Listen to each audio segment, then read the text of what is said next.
Vamos a dar inicio pues con esta rueda de prensa para que vayamos el tiempo. Le cedo la palabra al diputado Alejandro Hernández.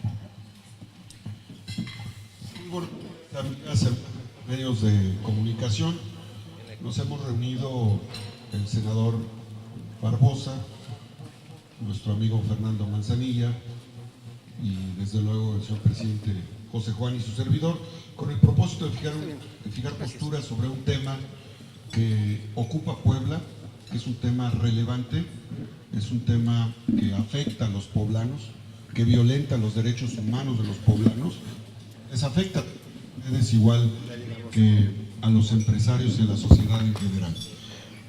El tema del espionaje en Puebla. En julio del 2015, el día 21, sale a la luz pública el primer contrato firmado por la firma italiana software de Hacking Team con el gobierno de Puebla. El día 22 del mismo mes, el gobierno de Puebla usó este mismo software para espionaje político de diversos periodistas académicos a través del virus informativo Exploit y el software de recolección de información animal político. En octubre 16 se publica que hubo un contrato millonario del gobierno de Puebla con la empresa que hago mención para el equipamiento del llamado Complejo Metropolitano de Seguridad Pública o el C5, con inversión de más de 300 millones de pesos para el espionaje y la persecución.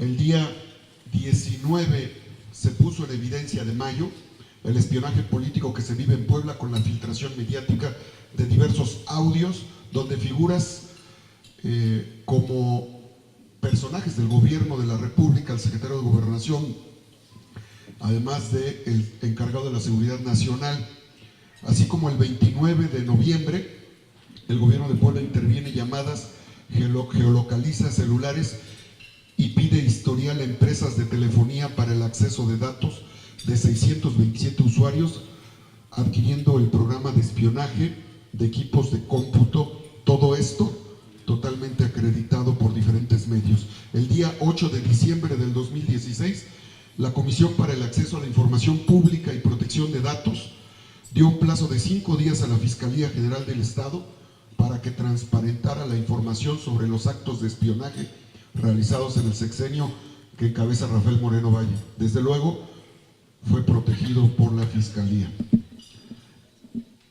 Debo compartirles, amigas y amigos de los medios de comunicación, que en lo personal fui objeto de intervenciones telefónicas desde el 2011, sin mandato de la autoridad judicial. Se violaron mis derechos fundamentales, al igual que de varios defensores de los derechos humanos, periodistas y opositores políticos por parte de la actual y la pasada administración.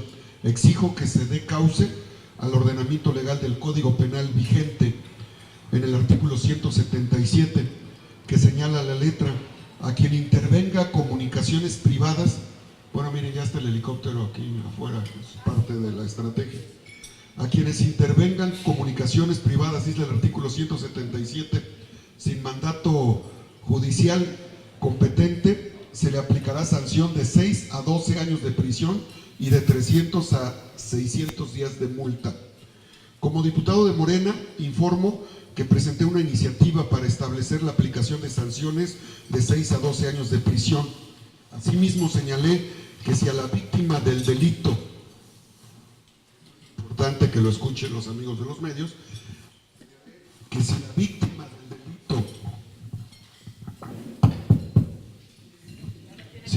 del delito es periodista o defensor de los derechos humanos conforme a la Ley de Protección de Personas, de Derechos Humanos y Periodistas, se incrementará la pena hasta en una tercera parte. Esto es a favor de quienes todos los días se dedican a la noble tarea del periodismo y desde luego para proteger la función que ellos tienen porque no tienen fuero. Si quien cometa el delito es miembro de las instituciones de seguridad del Estado a nivel federal, estatal o municipal y valiéndose de ello la realizare, se aumentará la pena de prisión en la mitad y será inhabilitado por un periodo de 9 a 15 años. Este es el comentario, señor senador Fernando, señor presidente.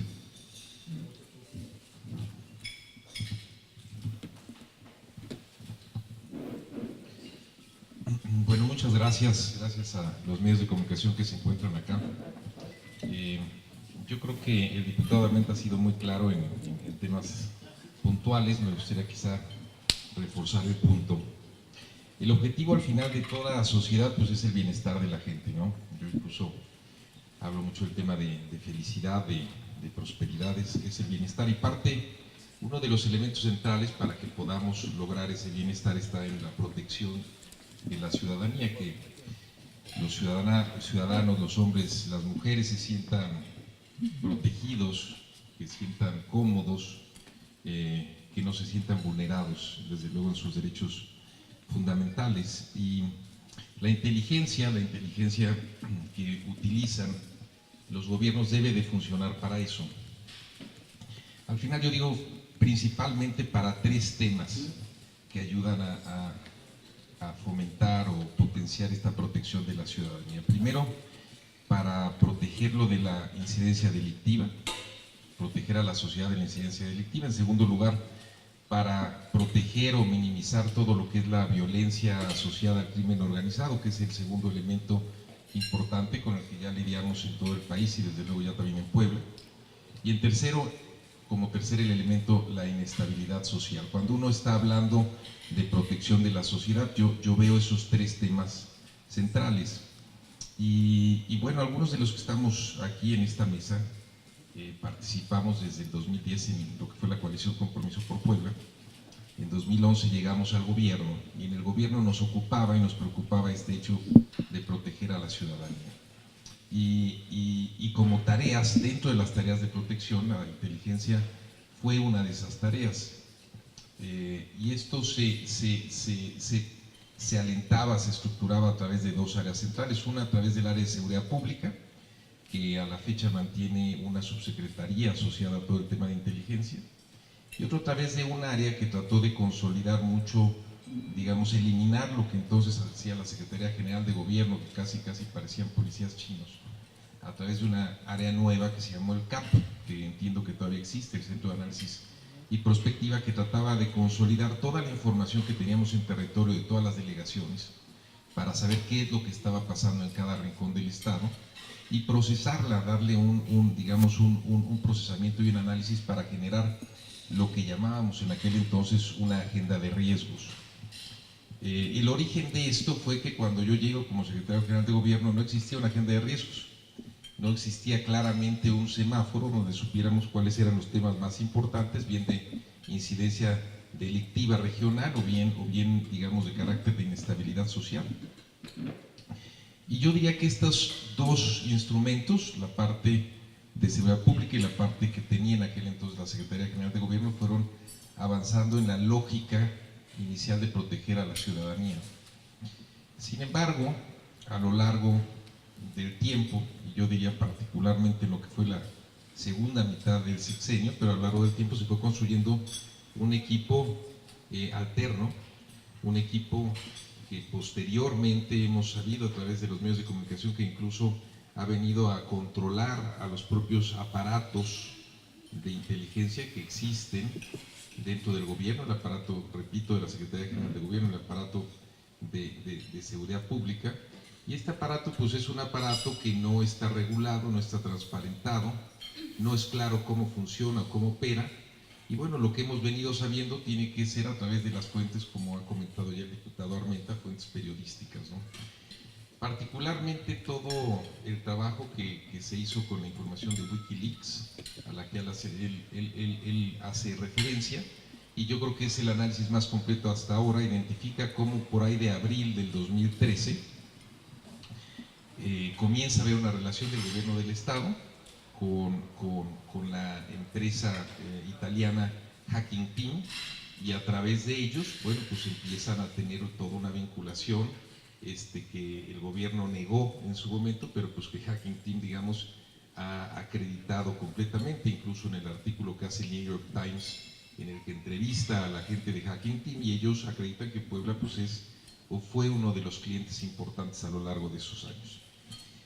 Lo más importante, además de todo esto, diría yo, es que conforme se va construyendo este aparato alterno, ya no de inteligencia, sino de espionaje, justamente los objetivos centrales de protección a la ciudadanía van disminuyendo, es decir, es cuando empezamos a ver y vivir que empieza a empeorar la incidencia delictiva, empezamos a tener muchos más casos de violencia asociados al crimen organizado, empezamos a tener muchos más casos de inestabilidad social, es decir, el objetivo claramente de este tipo de espionaje pues no es la protección de la sociedad, sino es, digamos, identificar, vigilar, seguir, supervisar y afectar en la medida de lo posible a quienes ellos determinan que son, digamos, sus contendientes o sus enemigos. A la fecha no ha existido una investigación sobre el tema, creo que hay suficiente información ahí para que se inicie una investigación por parte de autoridades locales y autoridades federales, y ojalá así sea en el corto plazo, porque nosotros, como muchos otros, estamos ocupados y preocupados de que esto no quede ahí y que exista seguimiento. Por cierto, prácticamente a lo largo del tiempo, en informaciones que han venido saliendo o incluso en conversaciones que se han hecho públicas a través de las redes sociales o los medios de comunicación, pues han salido conversaciones prácticamente, entiendo, de todos los que estamos aquí presentes. Entonces, un llamado, fortaleciendo la postura del diputado Armenta, que qué bueno que además ya propuso una ley, pero un llamado a que se haga una investigación por las autoridades correspondientes, desde luego las locales y particularmente las federales. Bueno, primero me da mucho gusto compartir esta mesa esta mañana con el senador Luis Miguel Barbosa, con el diputado Alejandro Armenta y por supuesto con Fernando Manzanilla. Nos conocemos ya desde hace varios años y fue precisamente al inicio del gobierno, de la 58ª legislatura, cuando se recibió en el Congreso una iniciativa de ley que permitía precisamente al Estado realizar espionaje. Pero como bien lo dijo Fernando Manzanilla, relacionado exclusivamente con esta obligación del Estado de brindar seguridad a los ciudadanos, de evitar que el crimen organizado hiciera de las suyas en territorio poblano. Y recuerdo muy bien, siendo yo diputado, que advertimos que se pudieran, corría el riesgo de que el Estado utilizara este instrumento, que al final del día también se adquirió con recursos públicos, para realizar espionaje político, espionaje a activistas, espionaje a periodistas, y lamentablemente el tiempo nos dio la razón.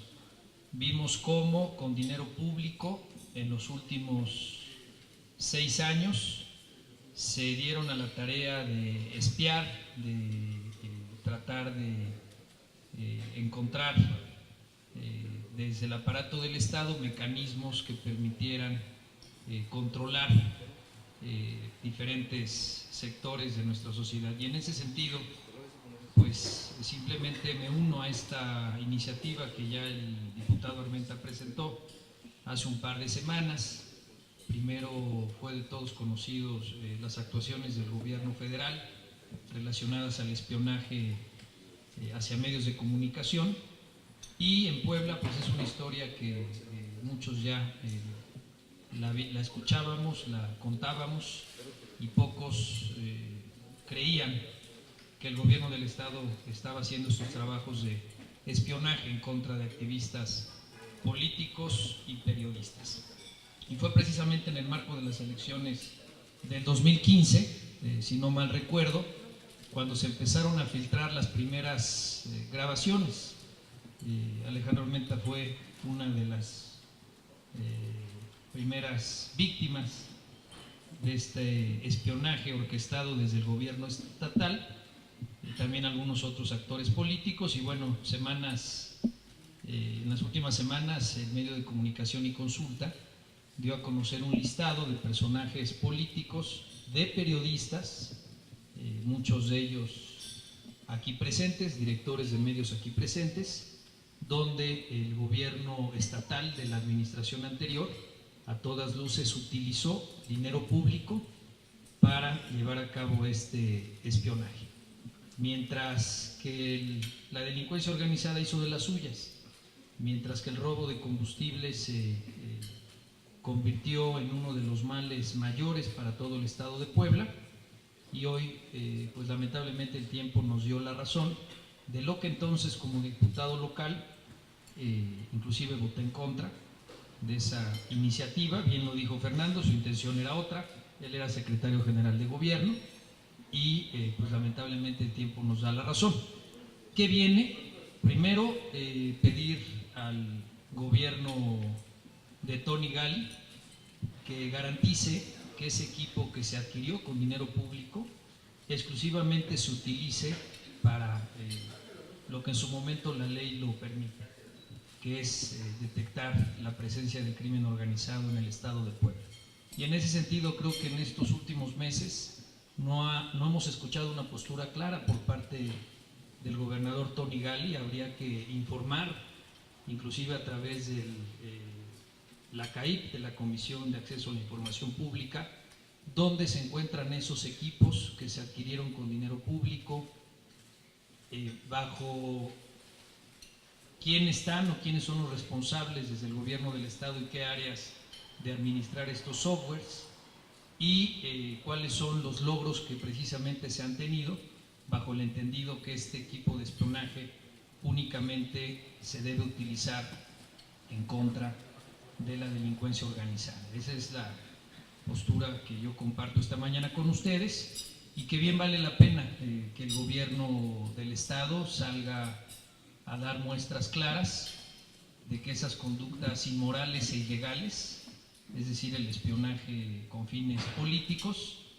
quedó en el pasado. Ojalá el gobernador salga a explicar, que la Comisión de Acceso a la Información Pública dé respuesta a muchas solicitudes que están ahí, donde queremos saber dónde está este equipo y quiénes son los responsables de administrarlo.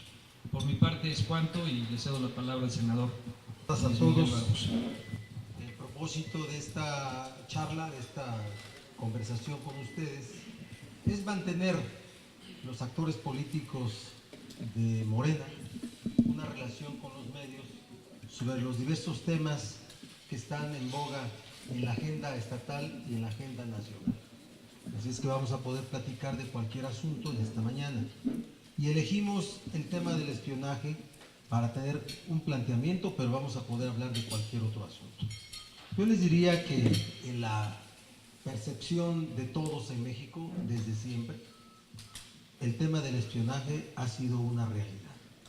¿Verdad que sí? Todos saben que el espionaje en México es una práctica desde el poder para poder conocer las actividades de los opositores políticos. Ha sido una práctica permanente. ¿Recuerdan la expresión de pájaros en los alambres? ¿Verdad que sí? Antes eran alambritos los que colocaban en las comunicaciones telefónicas y demás cosas. O si no, el que seguía a la persona, el que buscaba datos, el territorio, y que hacía que cualquier opositor, cualquier crítico o cualquier personaje tuviera bajo control, bajo esos mecanismos del Estado autoritario que siempre ha tenido nuestro país. Nuestra Constitución es muy clara. El artículo 16 garantiza la privacidad de las comunicaciones, ¿sí? Les da una garantía constitucional y solamente prevé que puede conocerse el contenido de esas comunicaciones privadas con una autorización de una autoridad jurisdiccional, los llamados jueces de control, ¿sí? Pero así es como han transcurrido por mucho tiempo datos. Recuerdan que en el gobierno del propio Peña Nieto se encontró un nido de espionaje político, y que ese nido abarcaba a personajes del propio PRI y del gobierno federal. Y así ha ido evolucionando. Pero la última revelación de la contratación del software Pegasus, que sobresaltó a todos, ¿sí? Porque ya no se necesita tener ningún alambrito, sino ahora son softwares lo que se hace es que se penetra, se invade el sistema operativo de dispositivos electrónicos y es a través de eso como se contiene toda la información. Ahí es cuando vino todo otra vez, se volvió a actualizar ese gran escándalo y se provocaron muchas iniciativas. El diputado Armenta nos ha hablado de la que él presentó. Yo presenté tres iniciativas que las hice públicas y que la prensa nacional dio cuenta de ellos, y que le voy a pedir a mi equipo de prensa que les haga llegar en vía electrónica las tres para complementar la legislación que hoy está vigente. La legislación que hoy está vigente permite el espionaje, no lo permite. Y los que cometen este delito, cometen delito grave, de 6 a 12 años de prisión. No lo permite. ¿Cuántos consignados, cuántos procesados en nuestro país hay por delitos de espionaje? Ninguno. Ninguno. Nunca se ha ejercitado acción penal ni a nivel Procuraduría General de la República, ni en las fiscalías o procuradurías estatales en los estados. Ninguno. La práctica del espionaje en México es parte de una deformación en el ejercicio del poder. Ahora ya no nada más son los opositores políticos, son ustedes los periodistas, son los líderes sociales, son los abogados que se encargan de la defensa de casos importantes, y la competencia comercial a veces también que desarrolla ese tipo de prácticas. Y un solo consignado o consignada no existe en nuestro país por el delito de espionaje. Es raro eso, ¿verdad? Es parte de una práctica cotidiana de cómo el poder se deforma. Y Puebla no ha sido la excepción. Cuando hablamos de Pegasus, hablamos de que se habían vendido en varias entidades de la República. Inmediatamente se supo que en Puebla no fue Pegasus, fue el otro software de la empresa italiana, Hacking Team. Y fue así como se conoció.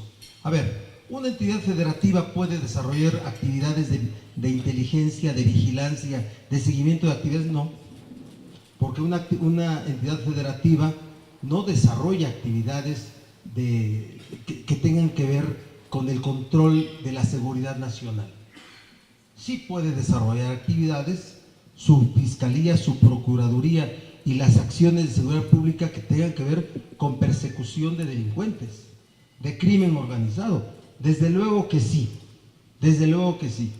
Así es que para nosotros no es sorprendente que una entidad federativa adquiera sistemas de inteligencia, no. El asunto es para qué lo dedica. El gobierno de Rafael Moreno Valle fue un gobierno enfermo. Fue un gobierno que puso en marcha todo tipo de actividades para controlar la vida política, económica y social en Puebla. Y el gobierno de Tony Gali, como lo dijo el presidente José Juan Espinosa, no ha dicho nada.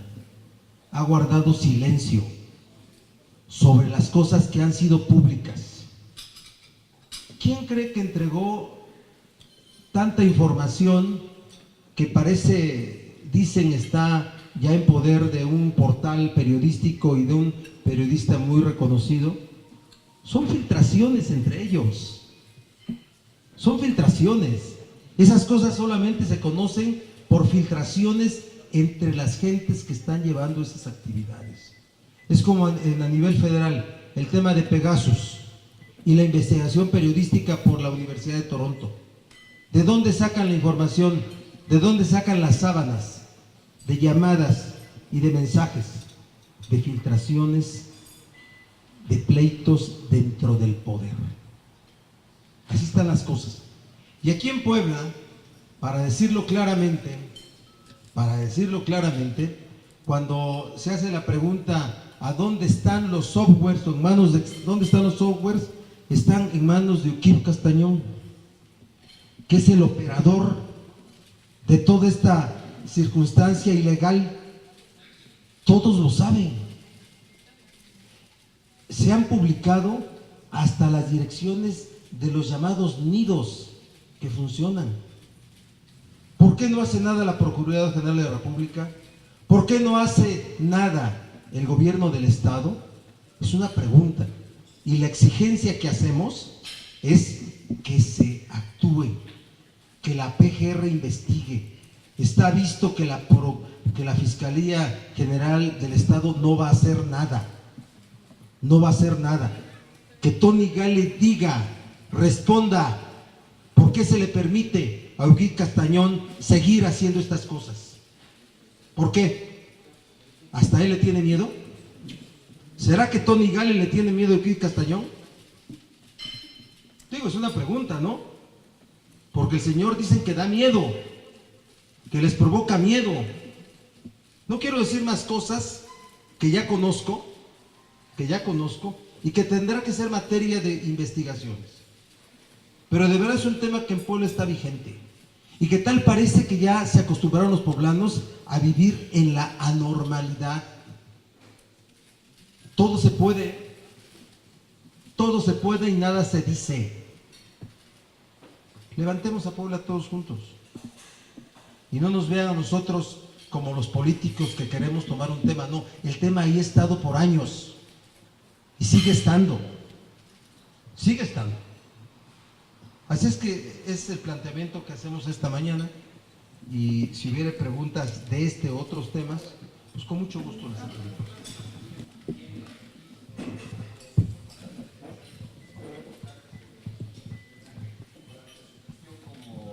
Como secretario general de gobierno, si empezó a detectar esto más allá del uso de estos dispositivos para inteligencia que se desviaran para el asunto del espionaje a la oposición. Sí, yo lo comenté en alguna entrevista que me hicieron hace poco, creo que fue Consulta. En el tiempo que yo estuve como secretario general de gobierno no hubo, digamos, ninguna participación de la Secretaría General de Gobierno en labores de espionaje. Incluso cuando ustedes ven en la información que se hace pública a través de Wikileaks con el tema de Hacking Team, la primera compra que hace el gobierno del estado, entiendo que la hace por ahí del mes de abril del 2013 o mayo del 2013, época en la que ya no estaba yo como secretario general. Incluso parte de la intención que tuvimos en hacer el Centro de Análisis Prospectivo era hacer labores de inteligencia, entendida esta como procesamiento de información para sacar una agenda de riesgos, pero conscientemente nos abstuvimos completamente de cualquier labor de esta naturaleza. El señor Eugui Castañón, desde aquel entonces, entiendo yo, y por eso, digamos, lo comenté en algún momento, empezó a hacer este tipo de labores vendiéndole al gobernador del estado que tenían que tener más información de la gente. La información, digamos, que se generó en aquel entonces, yo creo que fue relativamente menor, porque el equipo realmente se empezó a consolidar a partir de la segunda mitad del sexenio, cuando llega ya el personaje que ha salido público, Joaquín Arenal, a coordinar ya tal cual un equipo que entiendo que es el que se ha mantenido hasta la fecha. Pero no, en la época actual, yo lo que comenté, lo he hecho público, es que la Secretaría no realizó en ningún momento este tipo de actividades, no hay nada acreditado. El único tema que se llega a acreditar en un momento dado es a partir de abril o mayo de 2013, y bueno, en aquel entonces se ve ya que este equipo estaba empezando a funcionar y ya empezó a tocar directamente o a operar directamente a través de las instituciones del Estado. Reactivar el espionaje en tiempo electoral. El espionaje es permanente. A nivel nacional, los equipos adquiridos por la PGR, reconocido, por la Secretaría de la Defensa, por el CISEN, son utilizados para fines políticos. Yo perfectamente claro tengo el convencimiento de que estas tres instancias de gobierno deben tener ese tipo de tecnología: la PGR, la Defensa y el CISEN, pero que sean utilizados para fines políticos es una práctica de este gobierno del gobierno federal, ¿sí? Que conculca, que vulnera todo sistema democrático mexicano. Recuerden cuando Peña Nieto salió diciendo que su gobierno era un gobierno democrático que no espiaba. Y ahí están las pruebas. Y ahí están las pruebas. De eso se sirven para tomar decisiones, no de inteligencia para una nación, sino de inteligencia para permanecer en su gobierno. Es diferente gobierno que Estado, ¿verdad? ¿Sí? Es diferente los hombres del poder que el ente filosófico, económico, político, social, que es el Estado mexicano. Así es que se siguen utilizando estos sistemas para fines políticos y de vigilancia y espionaje a las mexicanas y los mexicanos.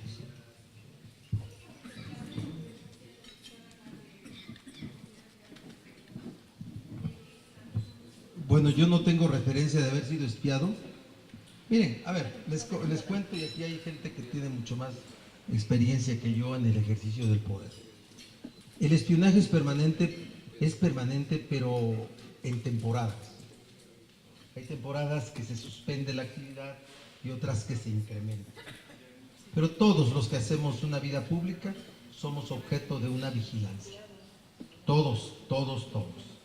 Así es que partimos del hecho que nuestras comunicaciones privadas están resguardadas, garantizadas su privacidad por la Constitución. Y cualquiera autoridad o particular que desarrolle esta actividad comete un delito. Solamente puede ser vigilado cualquier ciudadano siempre y cuando haya una autorización de juez y relacionada con asuntos de persecución de delito o de seguridad nacional.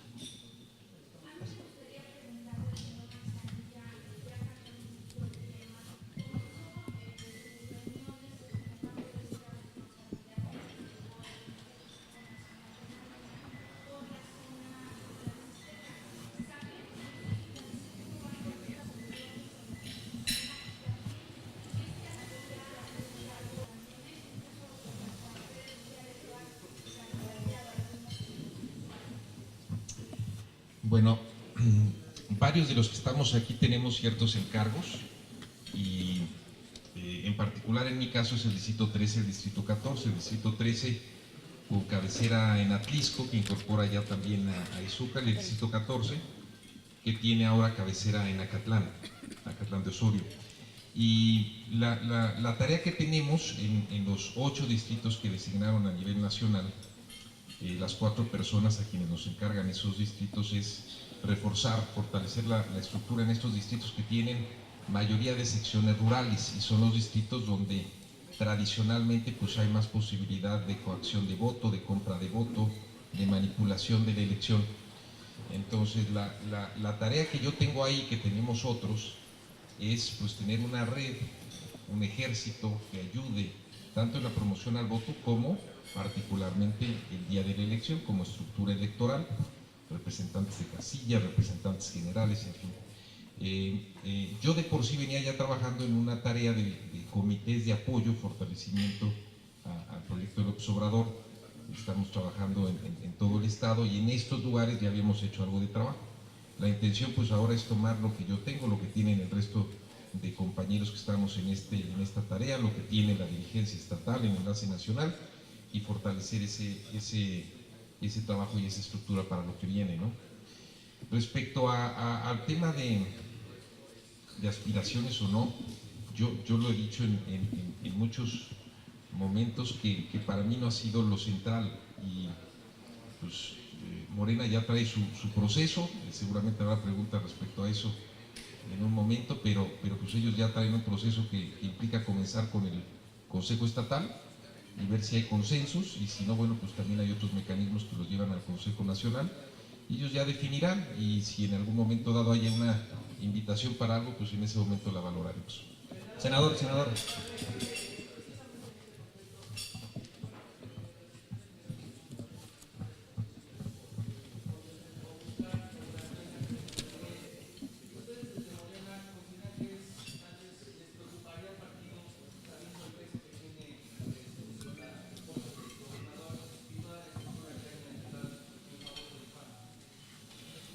aquí los compañeros seguramente tendrán mucho más que agregar, pero la política ya no es de dinero, ya no es de grandes estructuras desde el gobierno, ¿no? Si hubiera sido de grandes estructuras del gobierno y de dinero, en 2010 no hubiera ganado la coalición Compromiso por Puebla. O sea, las estructuras de gobierno yo tengo muy claro que se van desgastando, se van perdiendo legitimidad y al final tienen la enorme debilidad de que requieren el dinero para operar y para trabajar. Y la gente ya también no es tonta, la gente toma sus decisiones, toma lo que todo el mundo les da y al final votan por quien quieren, por quien están convencidos, ¿no? Entonces, a mí no me preocupa el tema de las estructuras o de los gobiernos operando. Creo que eso incluso puede vulnerar en muchos casos la legitimidad de un candidato o de una candidata. Yo te digo algo relacionado. Sí es cierto, Morena va a tener que enfrentarse en Puebla contra el poder público federal que va a apoyar los candidatos del PRI y contra el poder público estatal que va a apoyar a los candidatos del PAN. Por eso necesitamos buenos candidatos, por eso necesitamos candidatos de alto perfil y competitivos en todo el estado.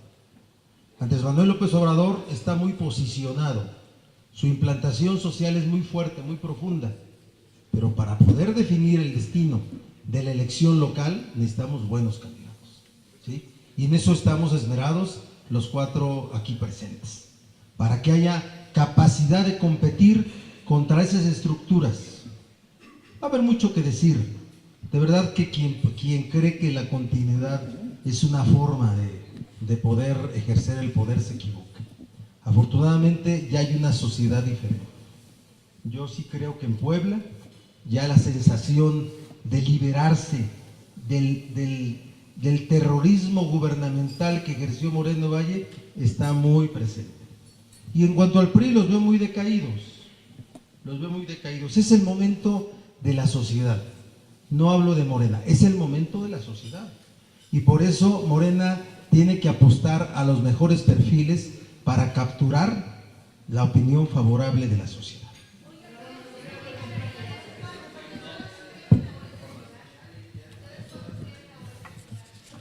Sobre esta misma pregunta que indudablemente recoge el tema central de la parte política, Rafael Moreno Valle colonizó al PAN, colonizó al PRD, colonizó al PRI. En su Asamblea Nacional de hace unos días, bajo el liderazgo de sus socios y de sus cómplices, logró modificar el estatuto de ese partido y hasta él puede ser candidato ya en el PRI. Entonces ahí se consuma esta postura que yo he venido señalando desde hace casi 3 años al interior de ese partido, y en esa lógica el esfuerzo que estamos haciendo el presidente José Juan, Fernando Manzanilla, el senador Barbosa y su servidor, es en la lógica de lo que Andrés Manuel López Obrador ha insistido en los consejos políticos nacionales. Ni sectarismo ni arribismo. Y en ese contexto queda muy específicamente claro y demostrado que se necesitan motores para sumarse a ese gran eje de atracción que representa Andrés Manuel López Obrador y al eje de atracción de la sociedad civil que representa Morena, hacia quienes no tienen partido y hacia quienes desde la óptica de la sociedad civil ven a Andrés Manuel y a Morena como un elemento fundamental para el cambio que se necesita en nuestro país. Así es que el gran reto, me sumaría a lo que dice el senador, el gran reto de Morena en Puebla es entender que el enemigo real es la dinastía de Rafael Moreno Valle. Es el comentario.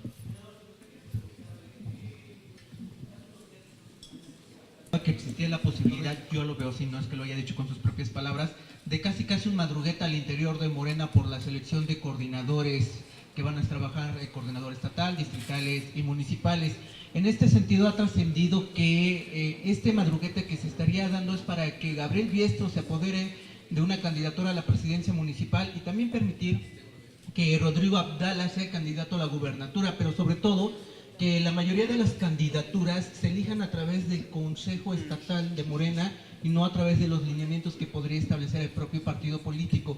¿Considera que esto lo podrían dejar en desventaja a ustedes que han dicho que ustedes van a trabajar por la estructura de Morena y obviamente se abre la posibilidad de que puedan aparecer en la boleta a un cargo público el siguiente año? Bueno, primero, con la autorización de los cuatro, espero, eliminamos la palabra madruguete. ¿Vale? Nadie dijo madruguete, para que no se diga que Miguel Barbosa también dijo que va a haber madruguete. No hay madruguetes. Hay procedimientos en el Consejo Estatal que tienen que estar ajustados a los lineamientos que aprobó a propuesta de su presidente nacional la dirección, el Consejo Nacional de Morena. Por lo que nosotros estamos es porque se ajusten los procedimientos a los lineamientos de la dirección nacional. Es por lo que estamos nosotros y los lineamientos son muy claros. Si hay consenso, habrá definición de lo que se llama hoy coordinadores de organización en todos sus niveles, ¿me explico? Pero consenso significa 100%. Si no hay consenso, tendrá que haber encuestas. Para eso es las encuestas, es una forma que garantiza que el mejor candidato o candidata sea quien esté mejor posicionado. Por eso estamos nada más y somos respetuosos de los procedimientos internos. Salvo que me equivoque, Alejandro aún no está afiliado a Morena. ¿O ya estás? No, en el partido, no es al grupo es otra cosa, al partido es otra cosa. Fernando Manzanilla tampoco está afiliado a Morena. Ni yo estoy afiliado a Morena. El que sí está afiliado es José Juan. Bueno, los externos tenemos que abonar mucho a la institucionalidad y a la unidad. Estamos muy observantes, estamos muy analíticos de lo que está ocurriendo, ¿sí? Pero tenemos que ser muy cuidadosos, extremadamente cuidadosos, porque no formamos parte de la estructura orgánica de Morena como partido. No podríamos nosotros públicamente controvertir un procedimiento si no somos parte de la organización política. Pero sí somos parte del movimiento que apoya a López Obrador, ¿sí? Eso sí, tenemos tareas dentro de Morena, inclusive, las que ha descrito Fernando Manzanilla en 2 distritos, yo 2 distritos, Alejandro en 2 distritos, don Manuel Bartlett en 2 distritos. Por cierto, no sé si don Manuel Bartlett está afiliado o no. No lo necesita, ¿verdad? No, de verdad no sé. Le voy a preguntar. Y entonces, son tareas dentro de Morena. Estamos fortaleciendo la estructura de Morena. Y cuando andamos en todo el estado, como anda José Juan Espinosa, como anda Fernando Manzanilla, como anda Alejandro Armenta y yo, estamos haciendo lo mismo. ¿Sí? ¿Y por qué no se afilia, senador? ¿Ya se están haciendo el trabajo político? Mira, de mi parte, eso lo tendría que decir cada quien, de mi parte, es un asunto que tendré que resolver con el propio Andrés Manuel. Una vez que lo platique con él, podré tomar esa decisión. Así me enruté yo. ¿Negociar su afiliación entonces? ¿Perdón? ¿Sería como negociar su afiliación? No. Depende de lo que le den, se afilia. No. Miren, yo cuando tomé la decisión de apoyar públicamente al licenciado López Obrador, no lo hice, no estuvo precedida ese anuncio de un acuerdo. Yo lo hice sin haber hablado con el licenciado López Obrador y sin haber hablado con su equipo. Tomé la decisión. Inmediatamente después platicamos y yo estoy incorporado a tareas nacionales y estatales de Morena. ¿Sí me explico? Pero eso, sobre la mesa, senador, nada. absolutamente, absolutamente, como hablamos muchas veces. No creas que va a ser sorprendente que hable yo con él. Ah, bueno, ¿de qué hablaría yo de cómo ve mi participación? Si dentro de Morena o fuera de Morena. Eso nada más. No. No, yo no me veo así. Yo me veo contribuyendo. Yo veo a Alejandro Armenta, a Fernando Manzanilla, a José Juan y a mí como factores políticos personales para incorporar a favor de López Obrador a segmentos de la sociedad, a muchos segmentos de la sociedad. Así nos sentimos nosotros. Y de verdad, yo me siento muy bien cuando en esta mesa estoy acompañado de personajes políticos estatales que tengo la seguridad de que son factores personales en la vida política de nuestro Estado, ¿sí? Así yo lo veo. Y yo veo al presidente Biestro como un político ingenioso, talentoso, que está haciendo su labor política, y veo yo al presidente del Consejo Estatal en la misma posición. Están haciendo su labor. Por eso tenemos que ser muy cuidadosos. A muchos de aquí les gustaría una declaración estruendosa de nosotros en contra de la vida interna de Morena en el Estado. Nanáis Paloma, ¿sí? Nosotros no venimos a romper nada. A ver, creo que es importante, en efecto, destacar el origen. El 20 de noviembre del 2016, Morena, Andrés Manuel López Obrador y Morena hicieron una convocatoria a la sociedad, a los militantes de los partidos políticos, a los hombres y mujeres libres, a impulsar el cambio para México. Del día 20 de noviembre, hombres y mujeres libres de todas las expresiones, y esta mesa es el ejemplo de esa riqueza pluriideológica, porque tanto José Juan, teniendo un origen específico, como Fernando Manzanilla, como el senador Barbosa y su servidor, somos la respuesta más contundente, más clara a esa convocatoria que hizo Andrés Manuel López Obrador. Por lo tanto, eso enriquece y es una respuesta en positivo al llamado que hace Andrés Manuel. Por eso es que claro que abonamos, y por eso es que claro que compartimos esa fortaleza que le da competitividad a la fuerza que ya tiene Morena y que ha encabezado Gabriel Biestro y Rodrigo Abdala. Así es que yo me sumaría en ese sentido, no dejar de lado el origen de esta convocatoria que hizo Andrés Manuel, y que, por cierto, el 3 de septiembre, una vez más, en México, en la Ciudad de México, Morena y Andrés Manuel López Obrador harán una nueva convocatoria para acreditar a más hombres y mujeres libres de todas las expresiones ideológicas y sin partido, para que fortalezcan la posibilidad de cambio. Morena va a ganar la presidencia de la República y seguramente Andrés Manuel López Obrador será el próximo presidente de México, y para eso estamos contribuyendo, hombres y mujeres libres. El comentario, Fernando. Porque además creo que al margen de los partidos, bueno, pues gran parte de la sociedad está fuera de los partidos y en la ciudadanía. En mi caso yo me siento muy cómodo así. Por eso no me he planteado todavía la afiliación.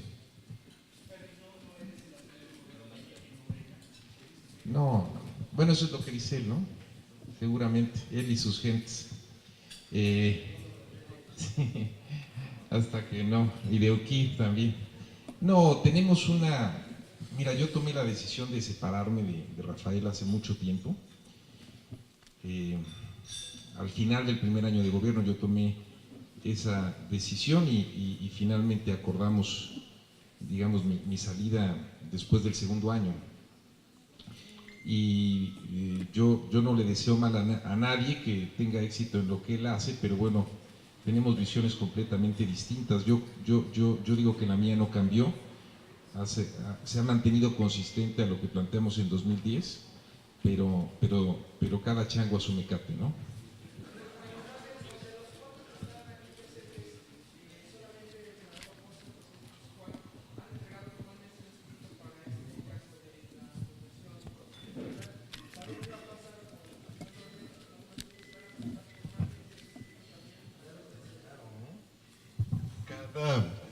Cada quien tiene diferente forma de hacer las cosas.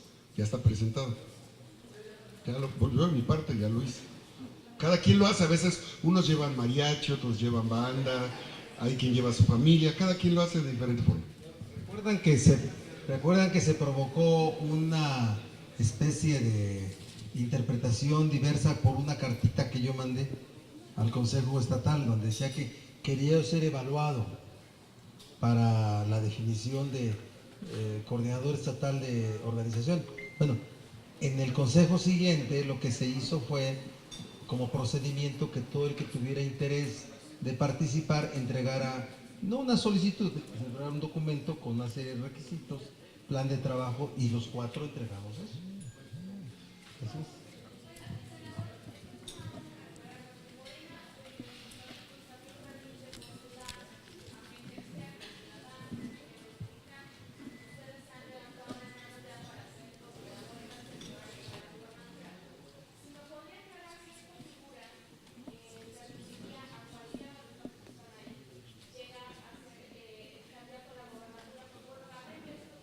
También es un hecho que quien cuente con la simpatía, porque prácticamente el que llega a ser el coordinador va a ser el que va a recorrer todo el estado, y que si esa persona cuenta con la simpatía de los militantes, pues podría ser el candidato. Entonces ustedes tampoco se afilian porque saben que en Morena les permitirían ser candidatos ciudadanos. Bueno, es la figura que se acepta. Así llegó Rodrigo Abdalá a ser diputado federal. Y si esta situación de quien resulte ser el coordinador, si es que alguno de ustedes sale electo, les abriría ya la puerta a ser el candidato. Me parece que así fue como se eligió a Delfina Gómez en el Estado de México.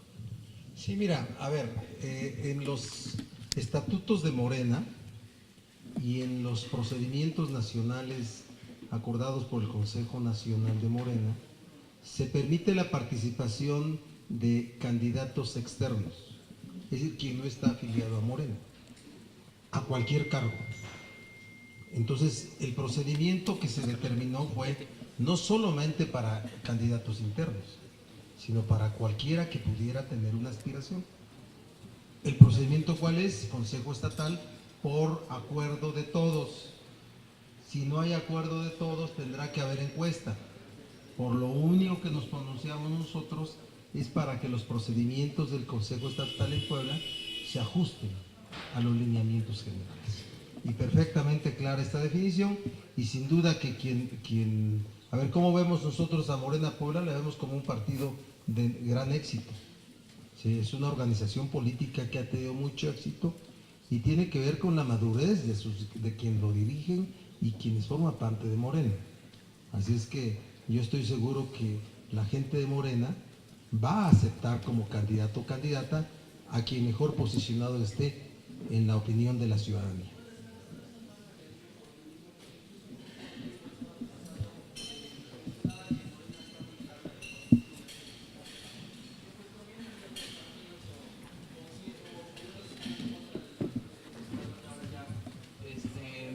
simpatizan con este partido.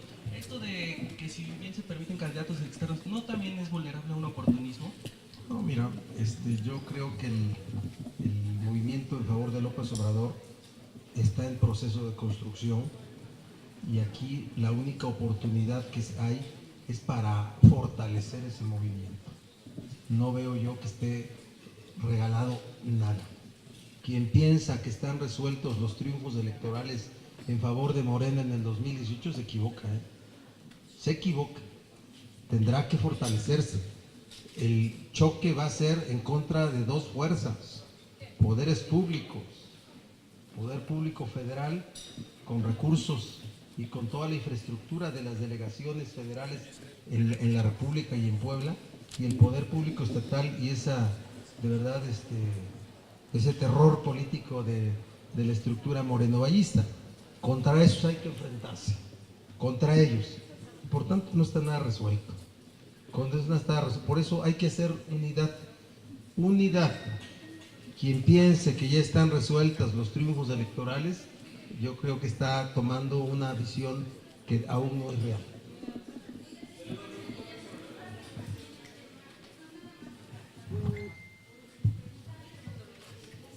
Específicamente en el distrito en donde usted está trabajando, ¿cómo van?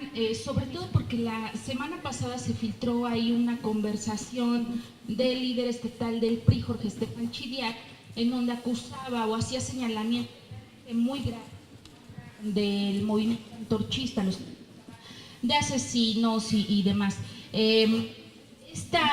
O por lo menos esta organización en la zona en donde usted está tiene fuerte presencia, incluso ahí. Quisiera preguntarle, pues, ¿cómo ve este tema específicamente y cómo están trabajando, obviamente, ante esta estructura? Bueno, Antorcha finalmente está ligada al PRI. Yo creo que ahí cualquier tema lo tendría que aclarar el propio PRI. Efectivamente, en esa zona ellos tienen una presencia importante. Más bien han estado con presencia en las zonas rurales. Sin embargo, de manera creciente vienen teniendo más presencia en las zonas urbanas.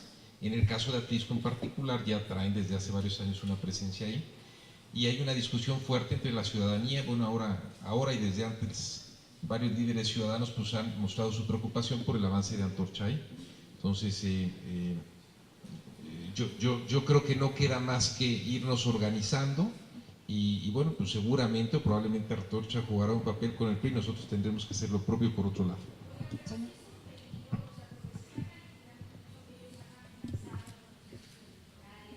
Bueno, eso es lo que comentaba el presidente del PRI. Habría que preguntarle exactamente, digamos, a él a qué se refería con esos temas.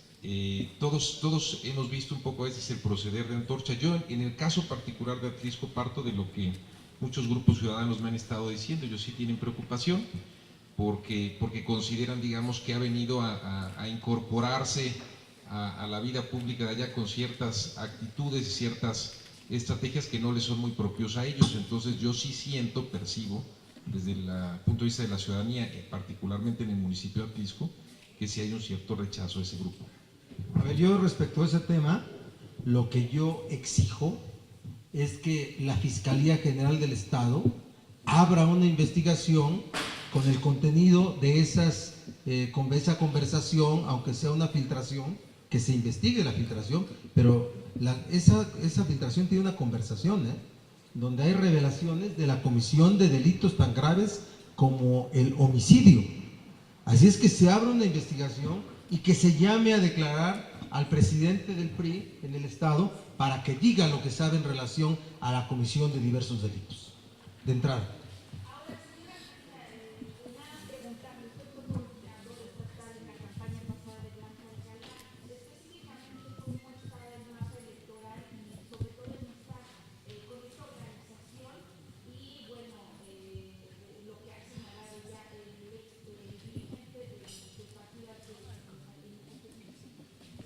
Lo he comentado oportunamente, se encuentra en las redes.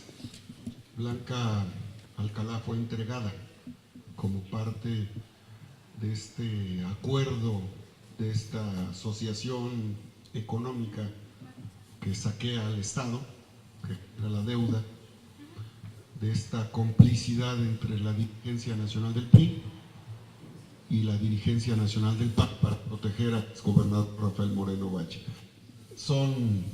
Es un tema de más fondo que lo revelé, lo denuncié y lo comenté oportunamente a la dirigencia nacional y a la propia entonces candidata, y sostengo que la dirigencia nacional del PRI y el PAN, en este acuerdo de protección a Rafael Moreno Valle, tiene entregada la candidatura a favor de la dinastía de Rafael Moreno Valle. En los términos generales de lo que estoy comentando, es la forma de proceder en este acuerdo económico y político para beneficiar a Rafael Moreno Valle. comenté al principio de las preguntas, Samuel, comenté que la colonización de Rafael Moreno Valle en el PRI, en el PAN y en el PRD se había consumado. Se consumó este domingo cuando se modifican los estatutos de ese partido, y por eso afirmo, hasta Rafael Moreno Valle ahora puede ser candidato de ellos. Más imagínense el grado de sometimiento. Si ya le dieron los dividendos de 70,000 millones de pesos de la deuda poblana, ¿por qué no darle al partido? Pues es uno de los resultados que yo veo, pero es tema de ellos, allá su fiesta. ¿Por qué no vemos en relación a la Asamblea Nacional del PRI, no Consejo, Asamblea Nacional, que tiene acuerdos y que los pregonan como la modernización del PRI, el PRI listo para el 2018? ¿Por qué no vemos el escándalo que ese mismo día, al día siguiente, se estaba revelando con las filtraciones que el periódico Carioca o Globo da sobre los sobornos a el exdirector de Pemex, Emilio Lozoya, que recibe $4 millones, $4 millones, aun cuando todavía no entraba la administración peñista, sino que estaba en campaña? Odebrecht fue patrocinador de la campaña de Enrique Peña Nieto. Ese es un asunto que va a crecer, es un asunto que va a provocar perfiles de la política en México nunca antes vistos. Está en el interés del mundo ya saber lo que es una realidad. No solamente el dinero extranjero en las campañas de México, como sigue existiendo, sino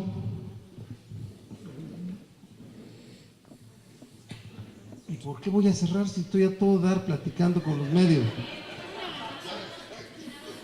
Bueno, así es que para nosotros ese es un tema del cual ustedes van a escribir mucho, van a analizar mucho el tema del dinero, de los patrocinios en la política mexicana de empresas como Odebrecht. Ya.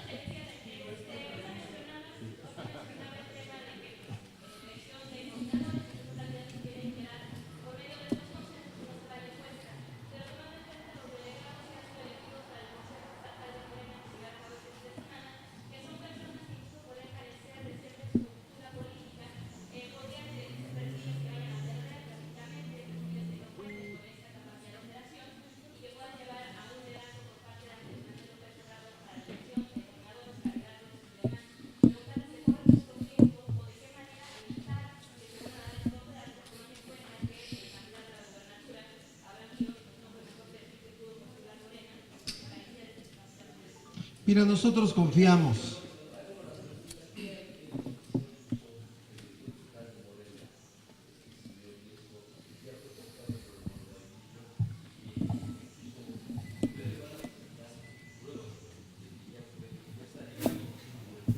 Nosotros tenemos confianza, hablo en nombre de los cuatro, ¿verdad?, en el trabajo político que está haciendo el presidente Biestro, el Consejo Estatal.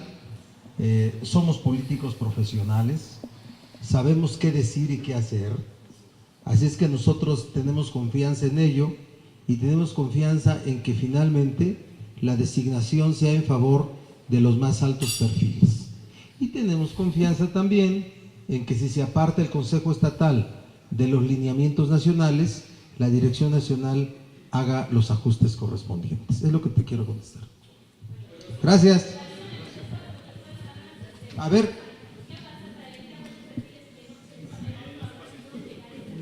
lo único que te puedo decir es que tenemos confianza de que los finalmente electos, designados, sean los más altos perfiles. Vamos a ver qué ocurre. No hay dedazos de Morena, ¿eh? No hay dedazos de Morena, hay procedimientos democráticos. ¿Sale? Ni dedazos, ni albazos, ni madruguetes.